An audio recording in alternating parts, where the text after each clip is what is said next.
What's the one thing that holds you back the most in life? For so many of us, the answer is fear. Fear of rejection, fear of failure, fear of what other people will think.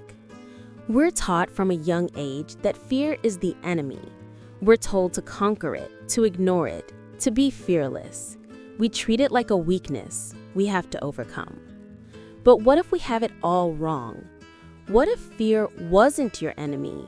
What if it was actually your greatest superpower? A built-in guidance system designed to lead you toward a richer, more authentic, and more successful life. Today, we are diving into a revolutionary way of thinking about this powerful emotion with the book A Healthy State of Panic by financial expert and author Farnoosh Torabi. Drawing on her deeply personal experiences as the daughter of Iranian immigrants and as a woman navigating the high-stakes world of finance and media, Farnoosh argues that our goal shouldn't be to eliminate fear, but to partner with it, to learn to listen to it, understand its message, and use it as a compass for growth. The hidden wisdom in your fears. The book is structured around 9 common fears, each holding a surprising and powerful lesson. Number 1, the fear of rejection. We think this is about being liked, but often it's a fear that leads us to reject ourselves first. Farnoosh tells the story of her childhood, where as a daughter of Iranian immigrants, she desperately tried to fit in, even changing her name multiple times to sound more American. She learned a hard lesson. Trying to be someone you're not is the ultimate form of self-rejection. The gift of this fear is that it's a powerful signal. When you face rejection for being your authentic self, it's often a redirection toward the people and opportunities that are truly right for you. Number 2, the fear of loneliness. This fear isn't a curse, it's an invitation to learn how to be comfortable in your own company. Farnoosh recalls being a student at Penn State. When the entire campus emptied out for a football game, she stayed behind. In that quiet solitude, she connected with herself through journaling and self-reflection. By learning to be at peace while alone, she built an inner strength that allowed her to form deeper, more genuine connections with others later. Number 3, the fear of missing out. FOMO. This isn't just about missing a party. Deeper down, FOMO is a fear of misallocating your time and energy. It's a signal from your soul that you need to get clear on your true values. Farnoosh felt immense FOMO when everyone was creating online courses. But she listened to her fear, realized that wasn't her thing, and instead created coaching workshops that were more authentic to her. The result was a business that was more impactful, creative, and profitable because it was aligned with who she was. 4, the fear of money.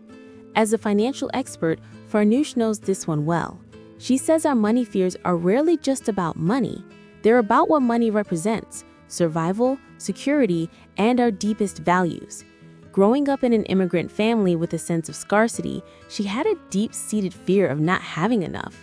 But instead of letting it paralyze her, she used that fear as fuel.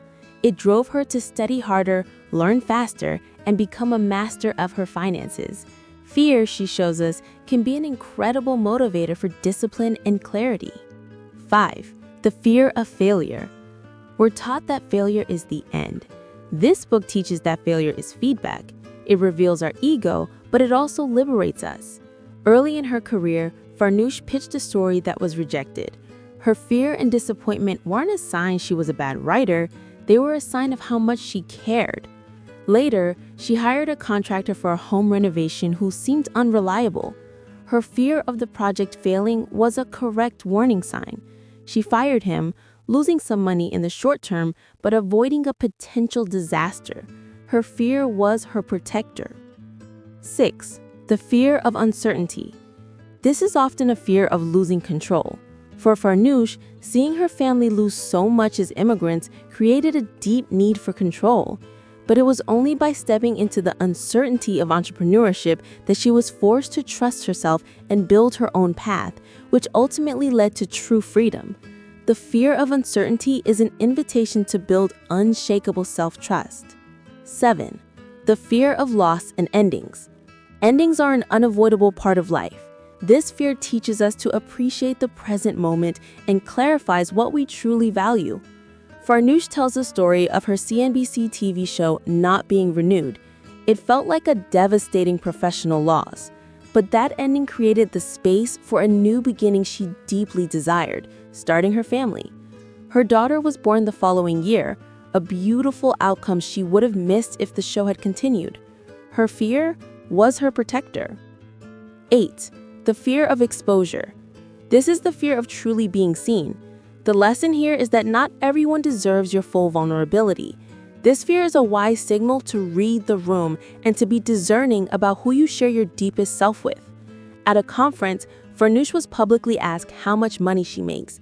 She wisely declined to answer in that setting, explaining that such information can be used against you. Instead, she offered to have a private conversation over coffee. Her fear of exposure prompted her to set a healthy boundary. 9. The fear of success. This is the most subtle and surprising fear.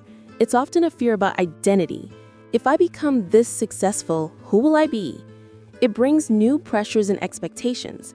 For Farnoosh, achieving a high level of success brought on a panic about whether she was staying true to her core values.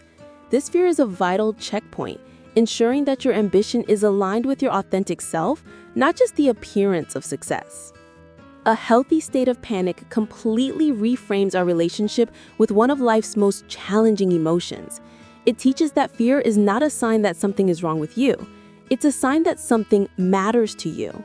Instead of trying to be fearless, we should learn to be fear-conscious.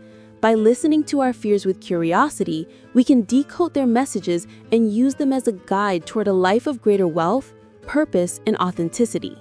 It's about learning to dance with your fear, not trying to banish it from the dance floor.